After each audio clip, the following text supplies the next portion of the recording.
Hello and welcome to the Research and Evidence Facility webinar on migration management in Greater Horn of Africa.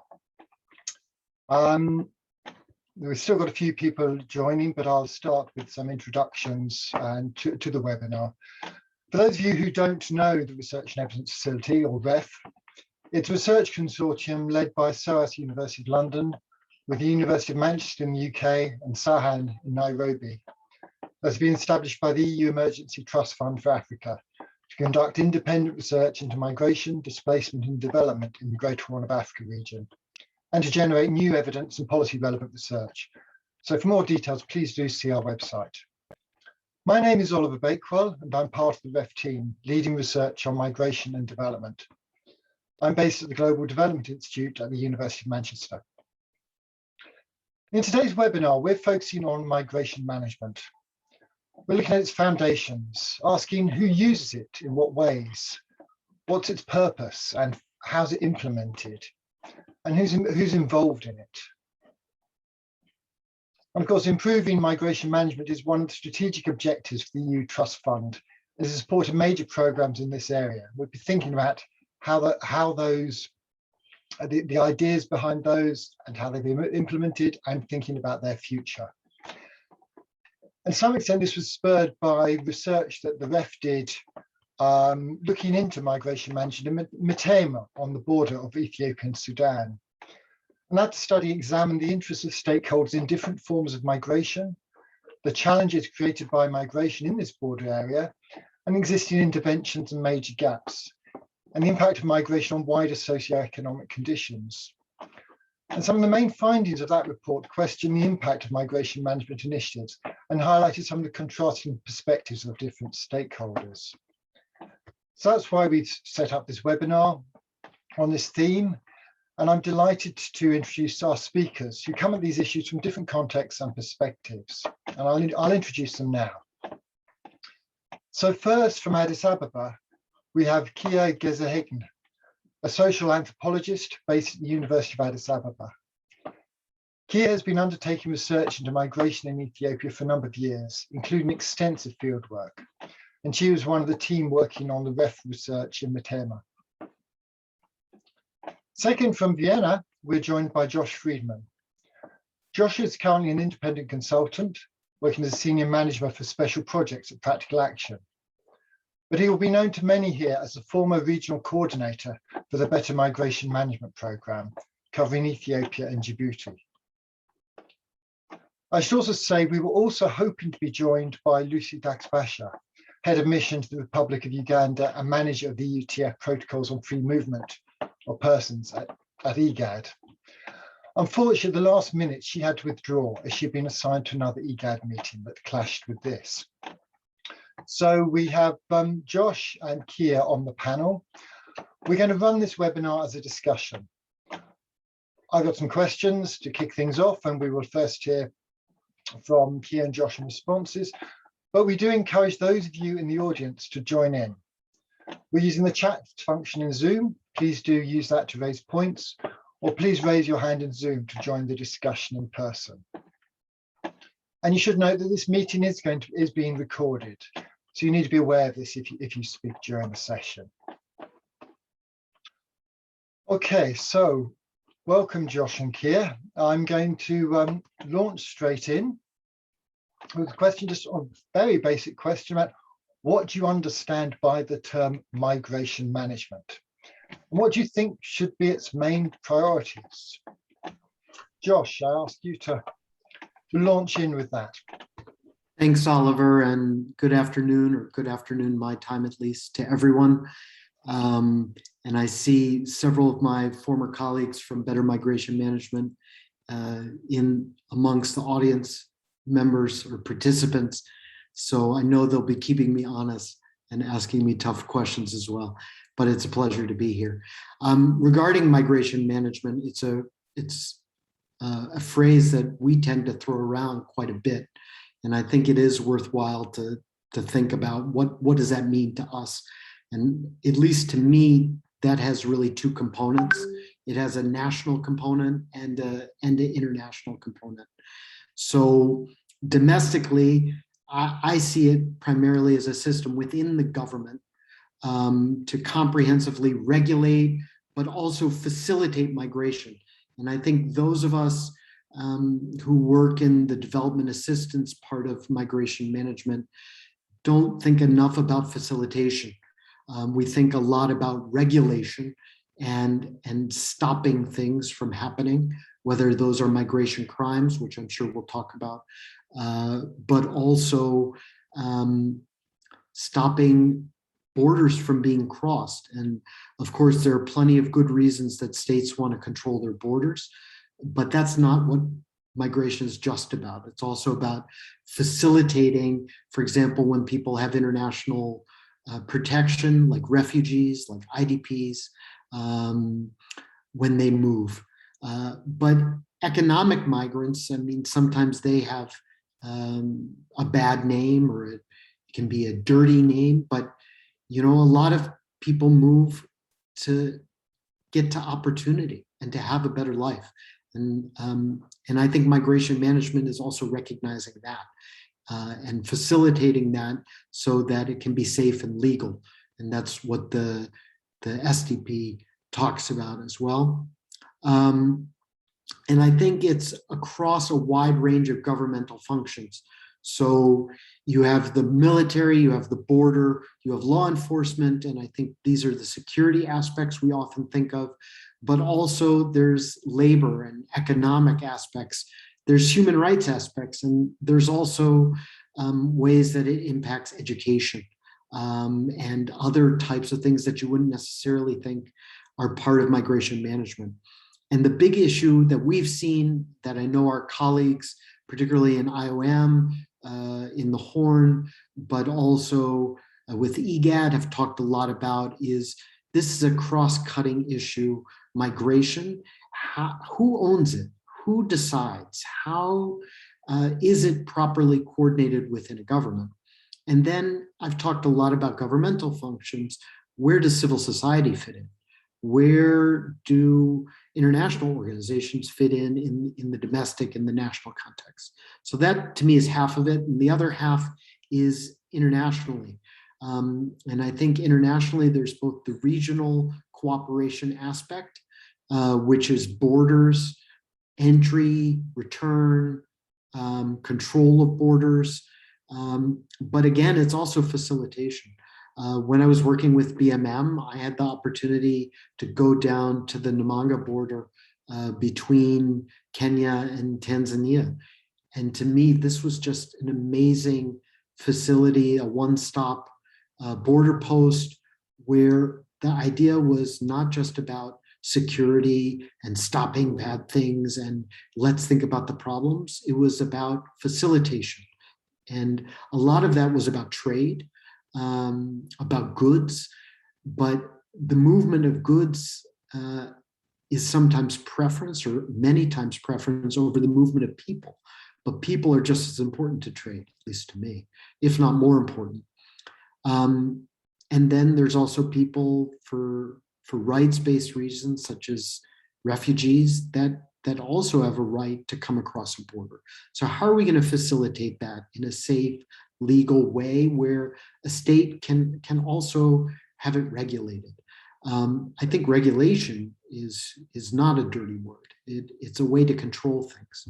And then that's the regional aspect, but there's also the international cooperation and law aspect. And this is where both international organizations, so we mentioned the UN organizations, I mentioned IOM, but certainly UNODC and ILO all have roles to play within migration internationally, in international law, whether that's conventions, mandates from the UN General Assembly, or more broadly, but also in facilitating cooperation for regional organizations like EGAD, REX.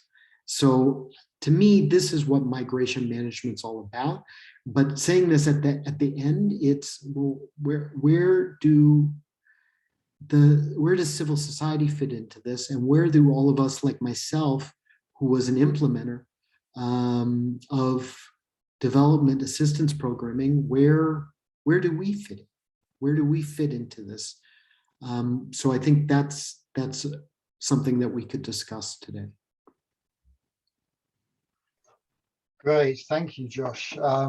That's yeah, a really good overview, and you're really setting up some interesting contrasts. So particularly this sort of, put it very crudely, sort of control facilitation debate, which I think is something that runs through the whole discussion about migration management. But it'd be very interesting now to hear from Kia, your perspective, which I imagine might be a bit different, but look forward to hearing from you. Sure. First off, thank you for having me, and I'm basing my argument from what I've seen on the ground and from my interaction with migrants and also with different stakeholders. And for me, better migration management is a point where we came to when we understood that we cannot stop people from moving. And so we need a means or a way to manage their movement. But at the same time, as Josh said, it's also a way of controlling migration, which is, for me, is a bit contradictory.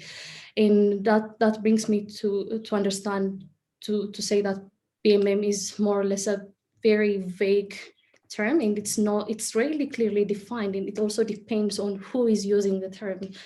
And but usually here, at least in Ethiopia, the way migration management is understood is in relation to protection of rights of vulnerable migrants, or effective border control and effective border region, or else building a legal framework of migration that suits into providing or promoting safe, orderly, and regular migration. And sometimes within that also comes awareness raising on irregular migration and on risks in migrants face when they take on unsafe routes. But and for me, the assumption behind this is that migrants are vulnerable, and also they are less aware of the situation, which might not be true in reality. And also it makes you question, what do we mean by safe migration or by regular migration, and who is defining these categories, and so this makes it a bit difficult to understand what we mean by better migration management, and also the fact that different actors and stakeholders are involved in this. And as Josh said, to ask who is the owner of the migration in different countries is a bit vague by itself. So I would say it's a very difficult term to elaborate on, but it's here, at least in its implementation and in the programs and activities that are within the BMM spectrum, it's more or less related to protection of rights and border control. Great, thank you. And one thing that strikes me there is, and it's this relationship that's often made between it's a protection of rights and facilitating movement, but that association is often made with making migration regular and legal. And I think one of the issues on many borders across this region is that many people are moving day to day without any legal protocols in place. And to some extent, you could perhaps say, day to day, that doesn't matter. And I think one of the observations we found from our REF research was that attempts to regularize often have maybe rather perverse effects in terms of bringing people into a legal system that until you've got everything in place, you're actually maybe creating more difficulties and casting a movement that was unproblematic and essential for people's lives and livelihoods to say this is now a problematic movement. And I just wonder if you'd be able to respond to that observation. Yeah, because I suppose the question becomes, who do you think improved migration management serves? And then, depending what you mean by the term, who's benefiting and who's losing? Well, yeah. I mean, maybe Oliver, if I could, on this idea, I think one of the problematic things, we didn't deal with it much in BMM, but is the idea of pastoralists. You know, they've, not since time immemorial, but for a long time, pastoralists have moved and they haven't thought about borders that were decided in faraway places, and it hasn't been relevant. And if you wanted to make that regular, how would you even go about doing that? And to what end? But knowing that some of the places that people move, these are smuggling pathways. They have been historically, whether that was for salt before and now it could be for weapons or other types of contraband. So there are definitely governments and intergovernmental organizations who are interested in this. But I think we don't ask enough, what is the cost?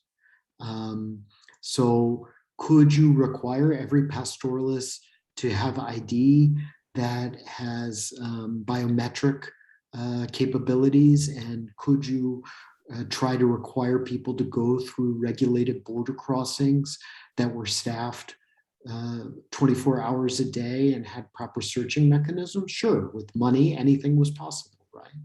But to what would that actually accomplish? And I think I saw this, and Kia, I know you saw this up at Metemma, on the Ethiopian-Sudanese border, on Metemma and Gedaref. You know, in peace times, this was a major migration corridor, but not in the way that people in the global north tend to think of a migration corridor. This was people going to work in agriculture, you know, day labor essentially, to make a living. And then they had no intention of moving on. They just wanted to make money and then come back. And our migration legal structures and to make things regular didn't really fit with this. So do you regularize it? Yeah, I think there's some good reasons to do that. But how do you do that without ruining this whole economy that's grown up, that's helped a lot of people? Yeah. I think we can also ask about what's the association with development. In the sense of, you know, states may be very interested in that, and as you said, Josh, there are many good reasons for that. But at the same time, is this necessarily part of a development program? And I think that's a question I often have on this. But Kia, over to you. Maybe you could. Yeah, the question of who benefits and who loses in the better migration management activities is a bit difficult to say because of what also Josh said and what you mentioned, because there is no clear definition of what we mean by regular migration to start with. For instance, if we take migration to Sudan, we know that a lot of people cross the border daily of up to 115 when it's a peak season. And most of them are not migrants who cross the border through what we call this irregular paths or the desert route, but they have visas, they have passports, and they are considered as regular migrants. But once they cross the border, they are irregular. So failing to have that definition of what we mean by regular migration makes it difficult to say who benefits and who loses. And also the fact that we have seasonal migrants, for instance, laborers working on agricultural fields in Sudan for some time and then come back to Ethiopia. And so when we are trying to, as I have said earlier, BMM is usually about border control when it comes to this Ethiopian-Sudan border. And if you close the border for these people, then that means their daily interaction is very much limited, and also it affects their income and the income that they are supposed to send to their families, even if they are not part of this migration movement that the BMM wants to tackle.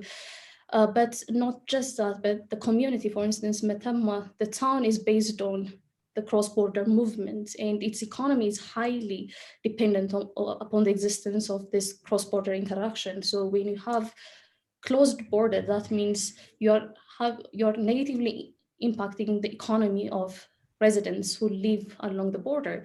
And with migration management, we are also in a way in that area, people are being pushed to choose even the irregular paths, and pushing them into more risks than they were previously facing. One example is in previous times before 2015, the Ethiopian-Sudan border, particularly the Meta-Magalabat border, was a bit loose, and so it was easy for people to just travel to Galabat and then move on to Gadarif and to Khartoum and to wherever their destination is. But when the border got strict and the border control got strict, they had to choose a way, because most of them don't have the information that they can get a visa here in Addis for 1 month and then just travel to Sudan. So they just resort to walking through the desert, and that makes them that puts them at an even more high risk than before. And also even if we consider irregular migration as problematic for residents of Metemwa, it's more of an income, and it's their existence, and so closing that and trying to have migrants travel through the regular ways means that the whole economy of the town is being disrupted because of this. And also, I mean, the aim was to at least in this area, in this part of the country, was to provide protection to migrants, and so there were different structures established. For instance, there was a migration response center or a drop-in center, and the government also established what they call Shanta Mahaver, an association which is responsible to show the way for migrants who are regular. And also returnees coming back from Sudan, and show them so that they wouldn't be vulnerable to brokers, and to avoid that contact they have with brokers, and to make them more aware of these regular paths. But what we have seen was that even these networks, even this structure established to provide protection to migrants, were used to lure them into the irregular paths. And the association was actually providing contacts of migrants with to brokers. And so to say who benefited and who lost in this better migration management activities is a bit difficult to say, but it also depends on the context and on the timing of the activities, I have to say. Yeah. Okay, thank you. I mean, there's clearly a big challenge here of trying to understand how you can achieve those mixed objectives of so many different actors. And Josh, you particularly mentioned civil society, and there's something you seem to suggest there was a struggle of bringing civil society on board. I wonder if there may also be an issue of business as well. And I remember thinking about all the different players who are gaining and losing from the different ways people are moving, and how you actually square all this, and whether there is anything that I guess programming could be doing to try and balance these different interests and important objectives. Yeah, and I think development assistance programming tends to, by its nature, be government focused. And at least, particularly when you're looking at it from a donor or commissioning party perspective, they're thinking about government to government support, or how are we going to strengthen what a government is doing. So a lot of times that means that we're not thinking about civil society or the private sector. Civil society, maybe more than the private sector from my perspective, coming from a displacement, migration, rights background. When we think about private sector, it's primarily bad things that private sector entities may be doing. So for example, a recruitment agency that takes people's passports, tricks them into going, say, into a domestic work setting where they are in some sort of forced labor situation. We see that frequently in the Gulf. That's sometimes how we tend to think about private sector. But you're absolutely right. You know, if we're going to be serious about protecting people's rights, we also have to think about their economic opportunity and how do we facilitate that in a way that's not too complicated and not too bureaucratic. Because as Kia said, yeah, you can come to Addis and you can get a visa for a month, but for a farm worker from North Gondar zone to go to Addis, to go to the Sudanese embassy, to know how that works, to have the money for that, for the travel, let alone for paying for the visa, and then also doing all the paperwork, that's a big ask, you know? So how do you make this, how do you facilitate it?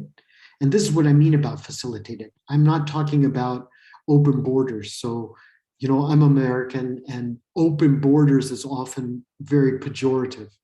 And this is not what I'm talking about, but there needs to be a way to regulate movement that's not complicated, and bringing the private sector into that and bringing civil society into that is one way to do it.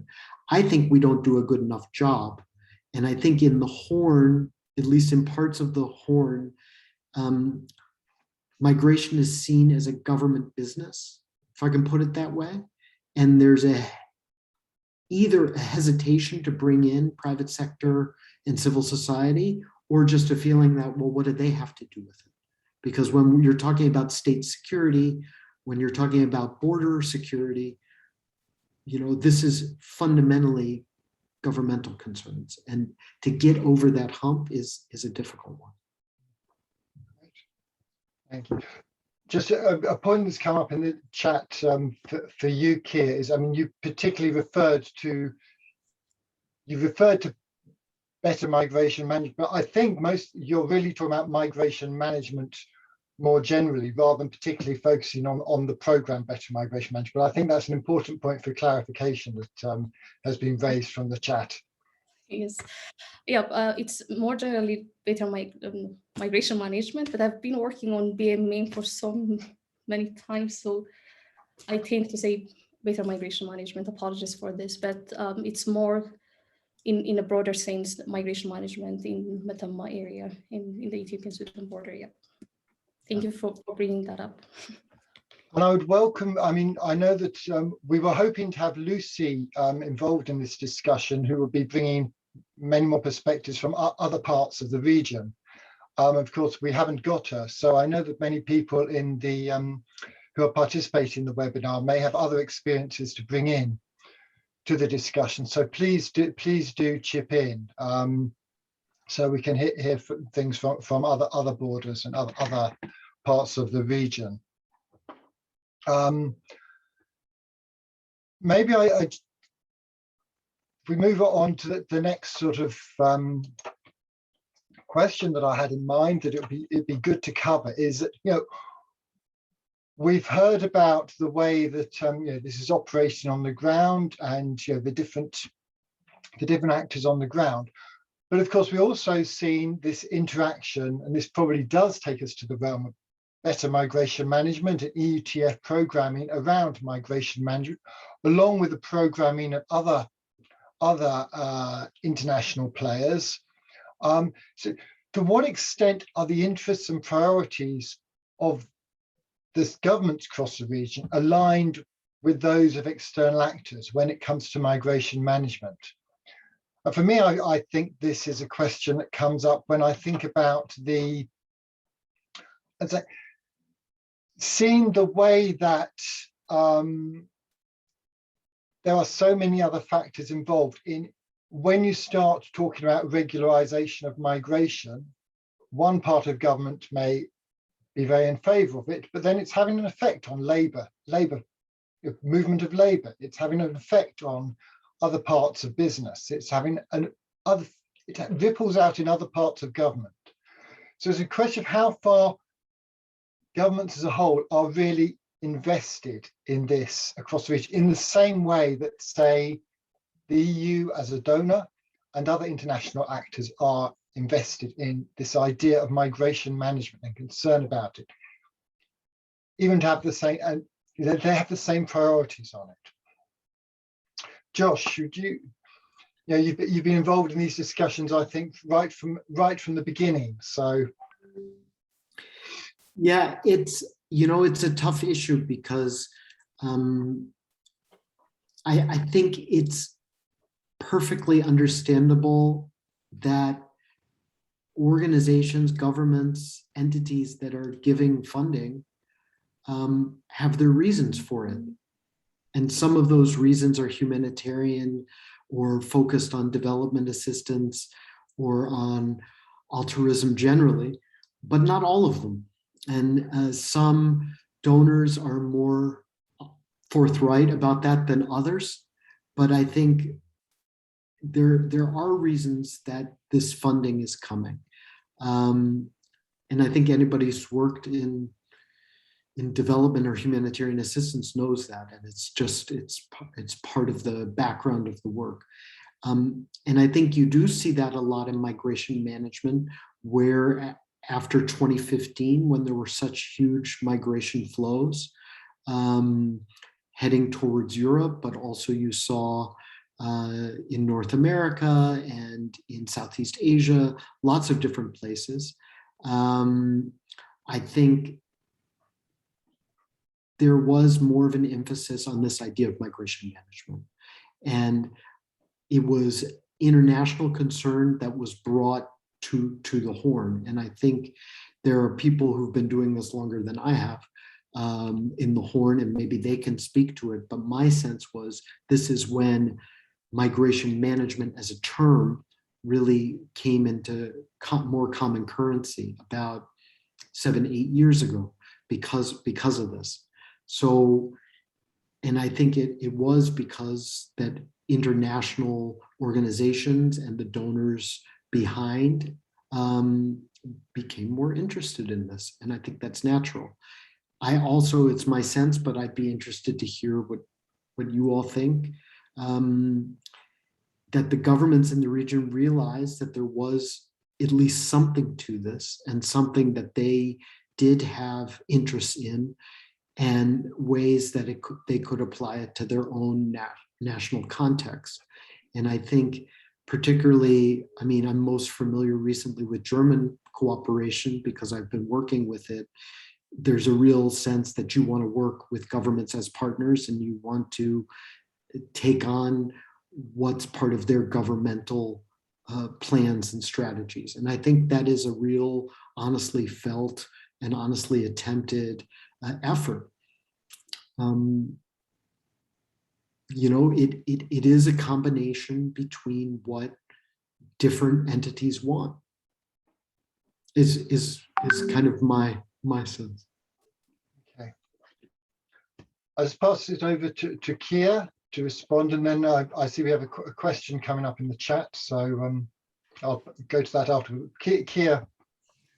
Yeah, so with the migration management, at least here, it's usually aligned to the interest of donors, and also not just donors, but external factors. For instance, in the sense of having a better migration management, we had a revision on the Overseas Employment Proclamation, and that was related to the ban on labor migration to the Middle East, and also the increasing report of abuses and also violences that the migrants have been facing in the Middle East. And so most of the activities that the government is involved in to manage migration is related to such kind of events or the interest of or donors or external actors. And one way to look at this is, for instance, as part of the migration management activities, is awareness creation, and also trainings given to police officers or to legal law enforcing bodies, and this is mostly related to the do no harm approach. And having these trainings, they are expected to treat migrants as victims rather than as similar to brokers, as perpetrators of a crime or criminals. But the difficult thing is law enforcing bodies are not used to interacting with migrants in such a way, and they don't have also the structure or the means to be accountable for it. So most of the activities or most of the programs that come within the migration management are, I have to say, a copy and paste of what donors are interested in or what external actors are interested in which results in more or less ineffective implementation, I'm sorry to say. Yeah. And Oliver, if I can just build on what Kia is saying, when you talk about trafficking in persons, I mean, this is obviously a serious issue, and it really negatively impacts quite a number of people.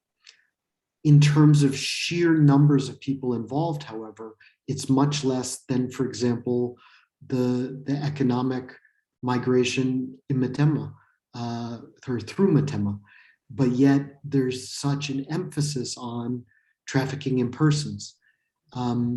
So not that survivors of trafficking don't deserve assistance, not that traffickers don't deserve to be prosecuted, not that there's a state interest in that, and I think there's an international interest in that that's completely legitimate. But the emphasis, the amount of money and effort gone into that as compared to some other types of migration, some other types of, I would say, purely economic types of migration, or internal migration. Now, I think there's also domestic political reasons for this as well. But what about rural to urban migration? Yes, there are some programs on that. I'm not, I don't want to speak in absolutes, but in terms of absolute numbers of people involved, shouldn't there be more emphasis on that? And I think this goes to the point of, well, whose interest is this in? And it's worthwhile to interrogate that. I think that's an important discussion that we'll need to continue outside this webinar as well. And I hope this webinar might help stimulate that. I know we've got a hand raised from Alexandra Bean, and please do feel free to unmute yourself and maybe introduce yourself and make your point. Hi, obviously Alexandra Bean. I'm the Chief of Party for the FCDO-funded Ethiopian migration program. Actually spent a long time prior to Josh's departure trying to touch base with Josh, and it's actually after 2.5 years. It's on a Zoom call, but that's okay. I think what comes to mind as well when talking about the migration management or the better migration management space is we talk a lot about sort of donor-driven agendas. We talk about supporting, the national government within their space. But the part that's left overlooked, I think, is actually frequently when you're talking about labor or economic migration, you're talking about a movement of people between two countries. And what we should actually be trying to invest more is in trying to get those two actors onto a level playing field when it comes to those negotiations. Sending countries are hugely disempowered because they're economically at need across, at both an individual but also a macroeconomic level in terms of needing to find places for individuals to seek work outside of their country. And then receiving countries, by virtue of the fact that they can offer these endless streams of economic opportunities, are essentially put in a position where if they don't like any of the terms and conditions being put on the table by sending countries, they shop around for the lowest common denominator, which we see across the region from, one of the main receiving countries, KSA. And then you see that through other parts of the world as well, particularly around South Asia. And we know part of this sort of touches upon ILO's role. And I'm not sure if you've got ILO's colleagues on the call as well. But how do we try and make it a level playing field so that one entity is not shopping around for this lowest common denominator, right? And then Josh and Kia said before around this issue of tip and particularly what I've noticed over the last 10 years is, all of these efforts to create domestic legal frameworks around trafficking in persons that blur the lines too much with smuggling and sort of actors involved in smuggling, which is a wholly voluntary scheme. Yes, it can be exploitative, but on the other side of the coin, those irregular pathways, sometimes are actually some of the safer ones versus regular pathways are known to communities, date back for eons, using known brokers, known pathways that were safer. And once they get captured within this sort of legal framework and get classed as trafficking networks, then you've actually removed some of the safer ways for people to move about. So, it's trying to, there's never a perfect solution. And I'm sure that sort of Josh and Keir would agree. It sometimes feels in this space that there's something fashionable, a new legal framework. So we're all shifting to do that. And then there are these sort of unintended consequences that ripple through the system. And what we end up is in a conversation now, probably where we go, actually, perhaps this migration if throughout the region was safer 15 years ago, prior to all of this intervention, than what it is now. So I'm not sure that if we've got sort of donors on the call that they would necessarily be thrilled with that commentary, but food for thought nonetheless. So that's it for me. Thank you. And that actually leads quite nicely to the question which I think we will end up with in this webinar, which is about where do we go in the future? If this migration management sort of space is it something that needs to be refined and improve it? Kia has pointed to the problems with implementation of of some areas of ineffective implementation where you train people and it's not training that's going to work within without a whole load of other things going on.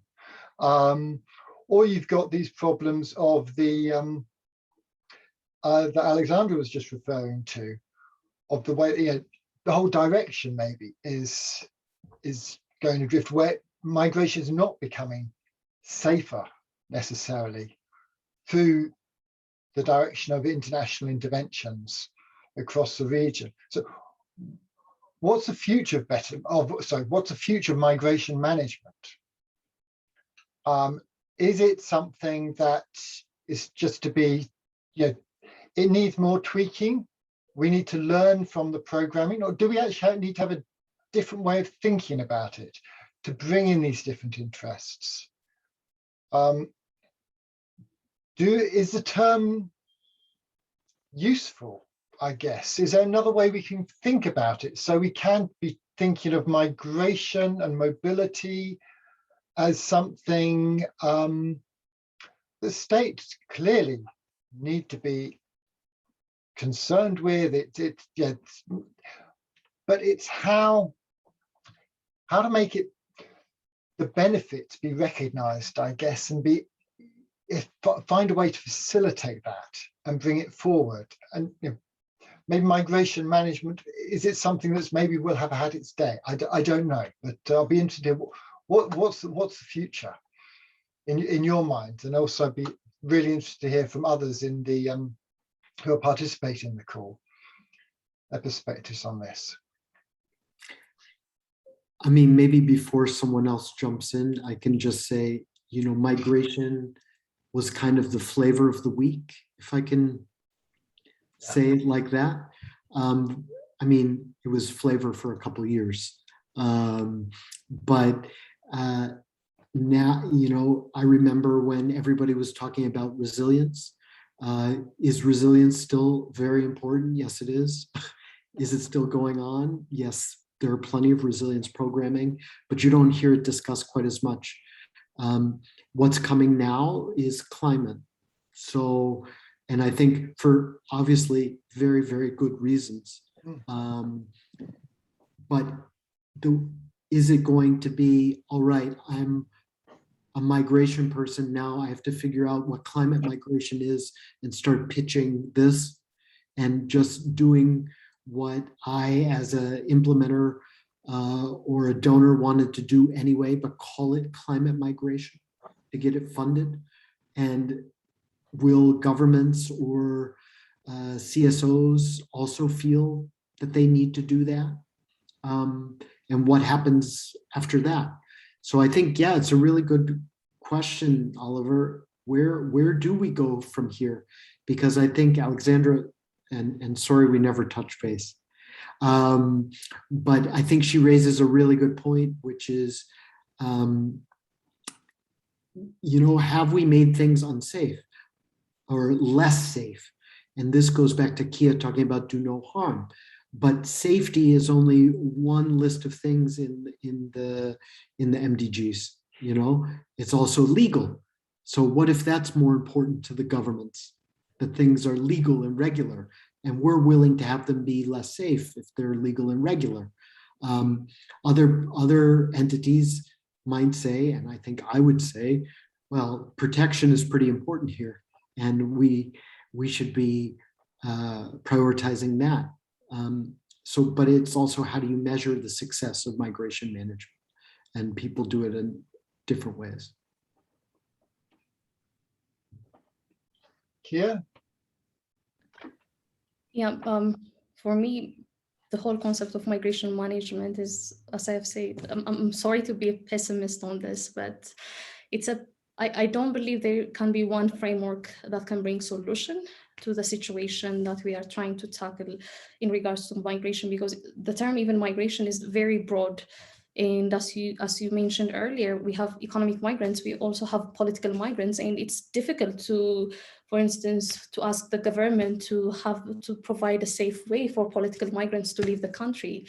And so, I mean, given that I don't believe there is one framework that can provide solution, but I believe if we continue in such a way, I don't think we will end up in a better position. But I believe it's going to be even more difficult for migrants, particularly those who cross the border in different ways. But one thing we need to bring up is to have an ongoing dialogue and interaction between the different stakeholders to bring in the different interests and to consider also the different interests of the government as well as the donors and all stakeholders that are at stake.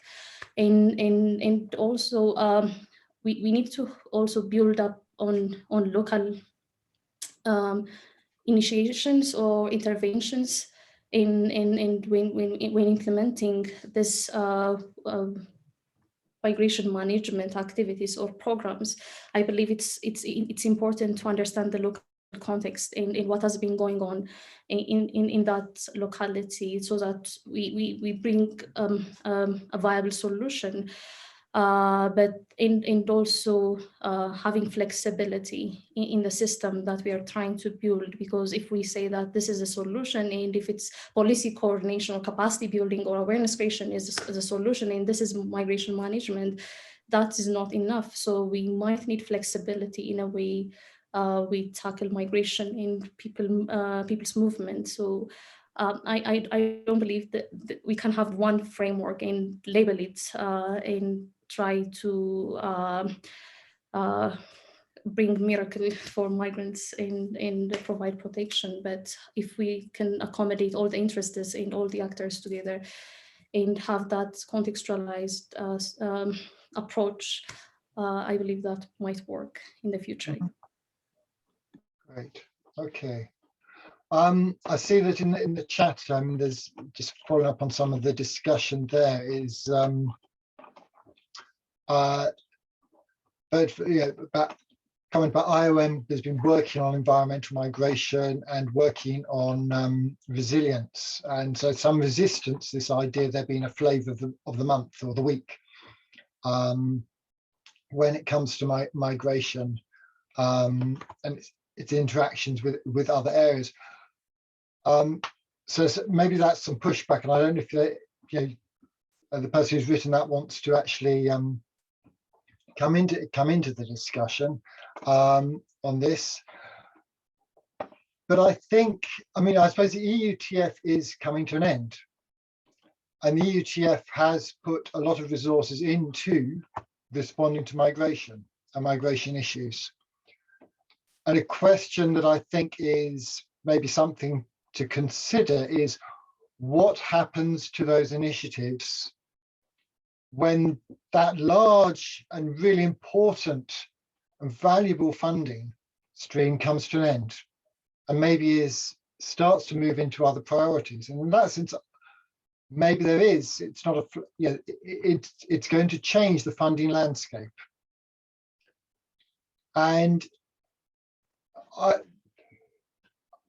it'd be interesting to speculate maybe, and I'll ask Josh and Keir, will there be a legacy of these initiatives, and what sort of legacy do you think it, because it leaves some very good things, but maybe also some problematic things, or maybe some things just disappear altogether. And it'd be interesting to think about that. So, because priorities are changing.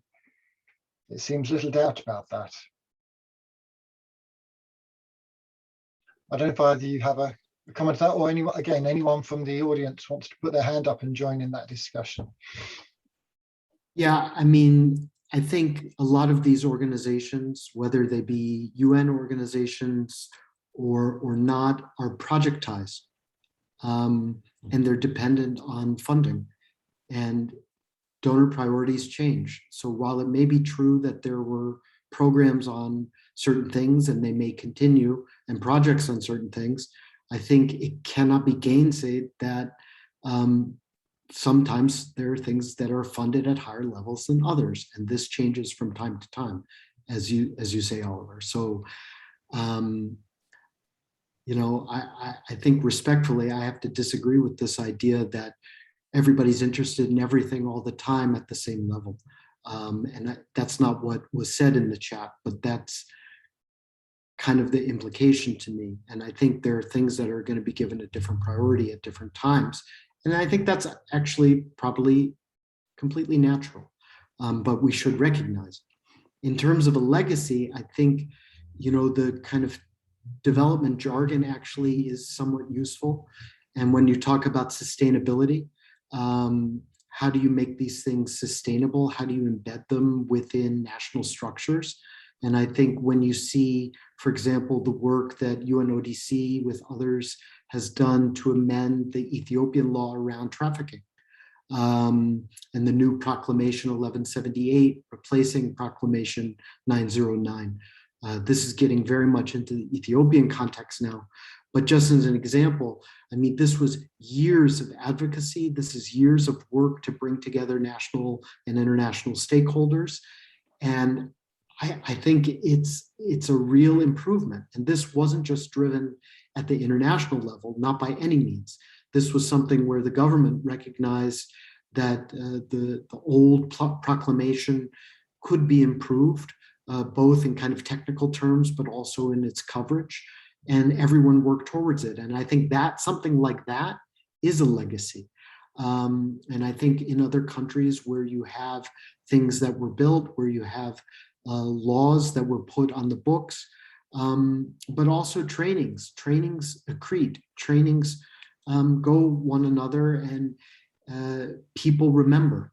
So maybe I'm being overly optimistic here, but I think there are some positive legacies we can look at. At the same time, I don't think it's a fully positive, it would only be spin to say that there's only been positive things that have come out of it. Yeah. Yeah, I have to say there are some legacies that the EUTF has left on migration management here in the country. It's even if there are problems, as I've said earlier, in its implementation and in the different activities that were involved in this. But one of the things was, for instance, now we have the national referral mechanism for victims, which was not even a point of discussion before. And we have also started the discussion to have a safe migration, and also the need to not to stop people from migrating, but bringing them an alternative choice. So having that discussion by itself is might bring change in some ways, and also it showed the need for the government to be concerned about the main source of the main reasons why people are migrating, and so to provide better opportunities here in the country.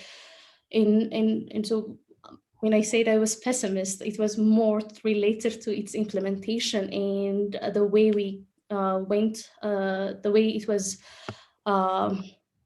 done on the ground rather than on the priorities given, because capacity building is really important for countries such as Ethiopia, which doesn't even have a clear structure to deal with migration and doesn't even have a migration policy to start with. So we only have the anti-trafficking proclamation and the overseas employment proclamation. And so we need that. And we also need policy coordination, which is part of the migration management. And also it showed how we can bring change if we can coordinate between the different stakeholders. So that's one of the benefits that we have got through this. But as I've said earlier, and as I want to emphasize again, we need to bring it to the level of to the local people and to contextualize the situation. Otherwise, again, its implementation will have less impact than anticipated. Yeah. Mm-hmm. Great, thank you. And that's actually, I mean, as someone who's sort of started, you know, some years ago, my work in development, I was very much involved in sort of monitoring evaluation issues. And it raises a huge questions about how you actually assess the success of all these investments and what they've achieved. And it's really good that you have actually pointed to some things which are maybe not seen so much in the implementation on the ground, but it's much more sort of subtle stuff about the changing the conversation, starting discussions, this accretion of capacity building and of trainings.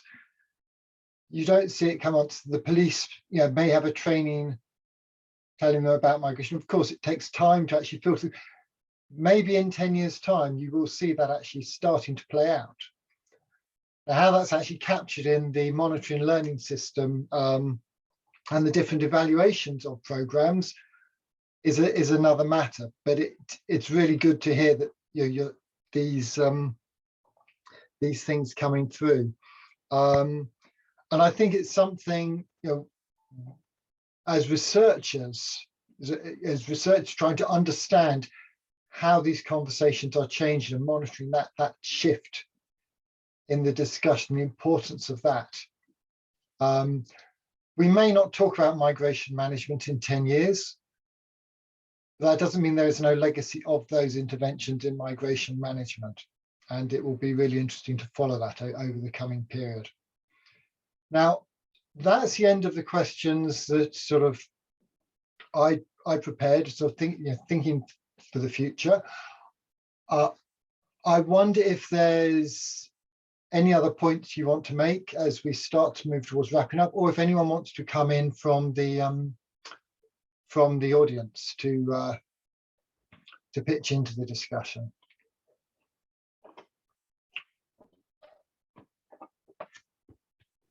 Well, I think one thing, Oliver, that in you calling yourself a researcher, which you most certainly are, but something as implementers, at least I didn't think enough about, but I think is a legacy, if I can just add to that, is the body of work that's been generated out of the EUTF, but also that other donors have funded. You know, the former RMMS, MMC, but also REDS, also other from universities from Addis Ababa and lots of other places, Makerere in Uganda. You know, there's been a lot of really good research that's come out of it. And I think that too will be a legacy. We know a lot more than we did.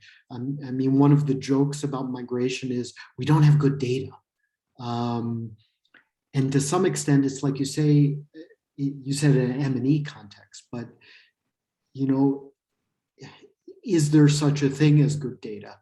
But we have learned a lot more. And we know the context in lots of different ways a lot better than we did. And it's not perfect because, you know, it can't be. But I think to me, that's also a legacy. And the question is, how well do we use that? That's, yeah, Keir, do you have anything to add to that? Sorry. Yeah, maybe in addition to that, it also showed us where the gaps are. And I mean, in the future, if there are any activities to be implemented, where our focus should be, and all these discussions is based on what the EUTF has done so far. So I believe it has laid the ground more or less to future interventions or future programs, and showed where we can have an effective migration management in a way here. Okay, so I think we can stop there, unless, as I say, unless anyone is coming in from the floor. Thank you both so much for your contributions to this discussion, and I think it's something that, you know, we certainly in the REF, and I'm sure many in the EUTF and all the other actors who are concerned in this field will be thinking about. Yeah, thank you for your contributions today. Thank you for joining us, those of you who have participated and those who have contributed to the chat. And yeah, we will keep you posted on the next REF webinar. And yeah, enjoy the rest of your days. Thank you all.